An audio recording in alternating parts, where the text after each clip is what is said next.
Hello friends, welcome back to my channel Sanvi की पाठशाला।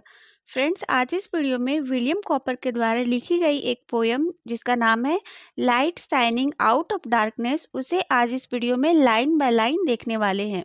तो चलिए सबसे पहले देखते हैं यह जो टॉपिक है light shining out of darkness by William copper, वो बीए इंग्लिश लिटरेचर का कौन सा सेमेस्टर में है और कौन सा यूनिट कौन सा पेपर में है। तो चलिए सबसे पहले मैं आपको वो बताती हूँ, देन हम लोग पोएम स्टार्ट करेंगे। सो फ्रेंड्स, यह जो टॉपिक है वो BA English literature according to NEP syllabus, जो लेटेस्ट सिलेबस है उसमें सेमेस्टर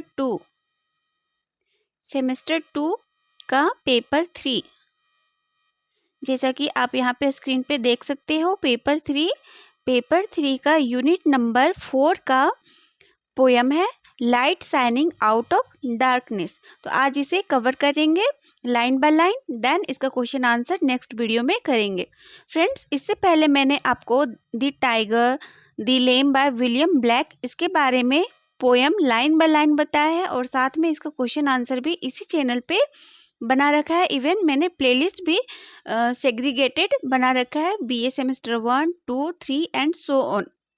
तो आप वहाँ पे जाके चेक कर सकते हो और नोट्स को भी मैंने टेलीग्राम चैनल पे भेज रखा है, तो आप वहाँ से नोट्स भी प्राप्त कर सकते हो। अब चलिए हम लोग light shining out of darkness poem को शुरू करते हैं। सो फ्रेंड्स, पोएम स्टार्ट करने से पहले हम लोग विलियम कॉपर, जो इस पोएम के पोइट है, उनके बारे में जानते हैं, देन हम लोग पोएम स्टार्ट करेंगे।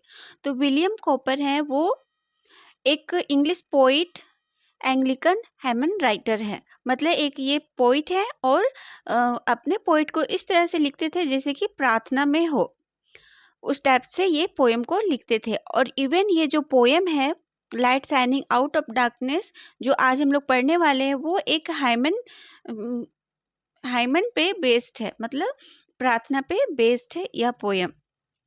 तो विलियम कॉपर का जन्म इंग्लैंड में 1731 में हुआ और इनका डेथ 1800 इंग्लैंड में हो गया। मैंने आपको पहले से बता दिया कि एज ए ऑक्यूपेशन, इनका ऑक्यूपेशन से ये as a English poet and Anglican hymn writer थे।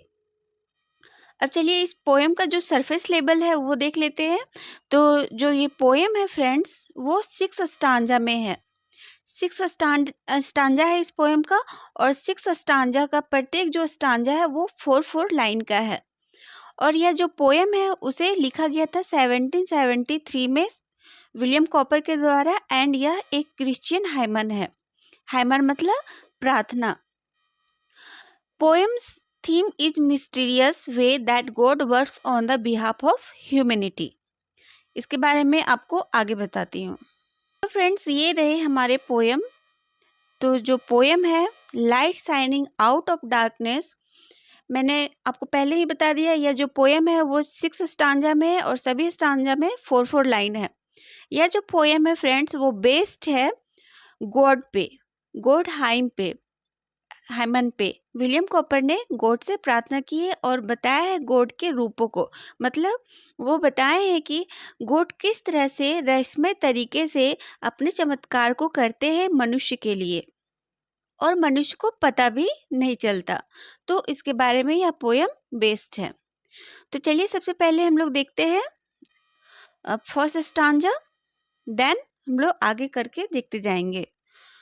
तो सबसे पहले जो लाइन में लिखते हैं William Cowper, God moves in a mysterious way his wonders to perform. Mysterious means रहस्यमय, वे मतलब रास्ता, वंडर मतलब चमत्कार, और परफॉर्म मतलब परफॉर्म करना। तो इस लाइन में विलियम कॉपर ने बताया है कि गॉड है वो रहस्यमय तरीके से चलते हैं अपने रास्ते पे और तरह तरह के चमत्कार को परफॉर्म करते हैं।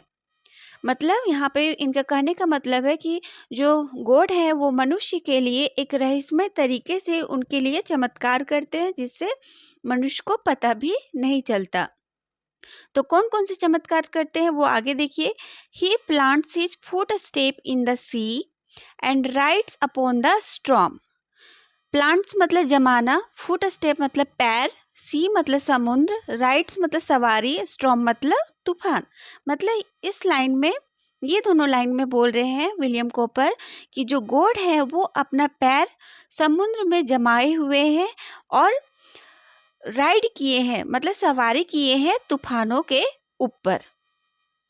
तो इस फर्स्ट स्टांजा में विलियम कॉपर बता रहे हैं कि गॉड है वो रहस्यमय तरीके से चलते हैं और तरह तरह के चमत्कार करते हैं। ठीक है, अब नेक्स्ट जो स्टांजा है उसमें विलियम कॉपर ने बताया है, deep in unfathomable minds of never failing skill. Unfathomable मतलब जिसकी गहराई नापी ना जा सके, माइंड्स मतलब खदान, नेवर फेलिंग स्किल मतलब कभी भी फेल नहीं होने वाली स्किल। तो यहाँ पे बोल रहे हैं कि जो गॉड के पास नेवर फेलिंग कभी भी फेल होने वाली स्किल है वो एक खदान की जैसी है जिसकी गहराई कभी भी मापी नहीं जा सकती है, वह इतना गहरा इनका स्किल है। ठीक है, देन लिखते हैं, he treasures up his bright designs and works his sovereign wills। Treasures means collect करना, जमा करना किसी चीज को। ब्राइट डिजाइन मतलब अपने फ्यूचर का प्लानिंग करना। वर्क ही सॉवरियन विल मतलब सॉवरियन मीन्स आज़ादी, विल मतलब अपने इच्छा अनुसार करना। मतलब यहाँ पे विलियम कॉपर बोल रहे हैं कि जो गॉड है वो कलेक्ट कर रहे हैं मनुष्य के ब्राइट फ्यूचर के लिए और अपने मर्जी के अनुसार वो काम निरंतर कर रहे हैं। देन नेक्स्ट स्टांजा में विलियम कॉपर लिखते हैं, ए फियरफुल सेंट्स, हे डरे हुए साधु संत, फ्रेश करेज टेक, एक फ्रेश सांसें तुम लो मतलब हिम्मत रखो। The clouds A so much dread, ये जो बादल है वो बहुत ही भयानक है। सो मच ड्रेड मतलब ड्रेड मतलब भयानक, ये बादल है वो बहुत ही भयानक है। Are big with mercy and shall break in blessing on your head, और यह जो बादल है जो बहुत ही भयानक लग रहे हैं वो एक दिन दया के रूप में टूटेंगे और गॉड का जो ब्लेसिंग है उस वो तुम पे पड़ेगा मतलब मिलेगा। मतलब यहाँ पे बोल रहे हैं विलियम कॉपर इस स्टांजा में कि हे फियरफुल डरे हुए साधु संत, एक ताजी सांस लो, क्योंकि प्रॉब्लम लाइफ में आती है तो उसे फेस करो और जब वो प्रॉब्लम टूटती है तो गॉड का जो ब्लेसिंग होता है वो तुम पे पड़ता है, मनुष्य पे पड़ता है। तो इस स्टांजा में ये बोल रहे हैं। अब चलिए नेक्स्ट स्टांजा चलते हैं। तो हमारा जो नेक्स्ट स्टांजा है फ्रेंड्स वो है, जज not the Lord by feeble sense. Feeble मतलब कमजोर, सेंस मतलब बुद्धि। मतलब यहाँ पे बोल रहे हैं विलियम कॉपर कि हे मनुष्य, तुम अपनी कमजोर सोच से लॉर्ड को कभी भी जज नहीं करो, but trust him for his grace, बल्कि तुम उन पे उनकी दया के लिए ट्रस्ट करो, विश्वास करो। Behind a frowning providence he hides a smiling face. यहाँ पे इस लाइन में बोल रहे हैं विलियम कॉपर कि गॉड के जो फ्राउनिंग मतलब क्रोधी, गॉड के जो क्रोधी चेहरा होता है उसके पीछे उनका एक स्माइलिंग फेस भी छुपा रहता है। हाइड ए स्माइलिंग फेस मतलब फेस, एक स्माइलिंग फेस छुपा होता है गॉड के क्रोधी रूप के अंदर। देन नेक्स्ट स्टांजा में बोलते हैं William copper, his purposes will ripen fast unfolding ever hours. मतलब यहाँ पर राइपन मतलब पूरा करना, फास्ट मतलब जल्दी से। मतलब गॉड है वो अपने सभी पर्पज को हमेशा निरंतर हर घंटे पूरा करते ही रहते हैं। The bud may have a bitter taste but sweet will be the flower. Bud मतलब कली, कली को यहाँ से प्रॉब्लम इंडिकेट की है विलियम कॉपर। यहाँ पे बोल रहे हैं कि एक कली भले ही वो बीटर टेस्ट लगता है, लेकिन जब वह एक फ्लावर बन जाता है तो वह बहुत ही ज़्यादा स्वीट लगने लगता है। मतलब यहाँ पे विलियम कॉपर बोल रहे हैं कि जब मनुष्य के लाइफ में प्रॉब्लम आती है बर्ड की जैसा, मतलब कली के जैसा, तो वो बहुत ही कड़वी लगती है, लेकिन जब गॉड उनको रिजॉल्व कर देते हैं, सॉल्व कर देते हैं, तो वही प्रॉब्लम झेलने के बाद वो उस मनुष्य को अच्छी लगने लगती है। तो ये इम्पॉर्टेंट कोटेशन फ्रेंड्स पूछे जा सकते हैं। The bud may have a bitter taste but sweet will be the flower. Then next stanza last है जो वो है blind unbelief is sure to err. Err मतलब गलती, अनबिलीफ मतलब किसी पे विश्वास नहीं करना। मतलब मनुष्य जाति को गॉड पे ना विश्वास करने की गलती कभी भी नहीं करना चाहिए। And scan his work in vain वैन, और वैन मतलब व्यर्थ, स्कैन मतलब एग्जामिन करना।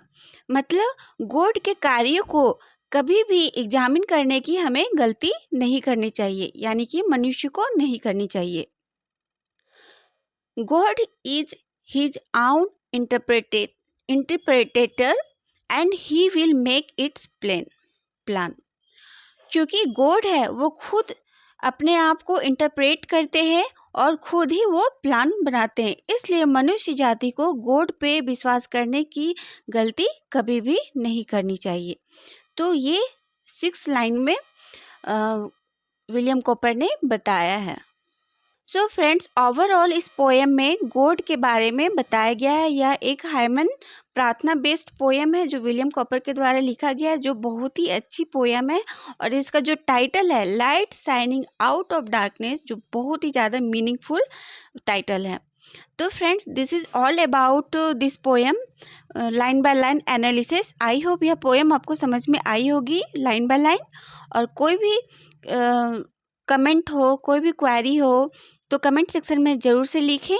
और नेक्स्ट वीडियो में मैं आपके लिए लेके आऊँगी इससे रिलेटेड क्वेश्चन आंसर जो ग्रेजुएशन में पूछे जाते हैं। तो किस टाइप से पूछे जाते हैं वो भी मैं आपको बताऊँगी, और किस तरह से आपको आंसर करनी है वो भी बताऊँगी with notes. Okay, so friends, चलिए मिलते हैं नेक्स्ट वीडियो में। तब तक के लिए thank you, bye bye, take care. And friends, इस चैनल के प्लेलिस्ट जरूर से चेक कीजिएगा, वहाँ पे आपको यूजीसी नेट से related most important topics, study point and BA semester 1 to 8 जो है उस धीरे धीरे मैं कवर करवा रही हूँ। और साथ में PG semester 1 to 4 latest syllabus के अनुसार मैं कवर कुछ टॉपिक करवा चुकी हूँ, और सिग्रीगेटेड मैंने प्लेलिस्ट भी बना रखा है, तो आप ज़रूर से वहाँ पे चेक करें और अपनी पढ़ाई को कंटिन्यू रखें। सो थैंक यू फ्रेंड्स, मिलते हैं नेक्स्ट वीडियो में।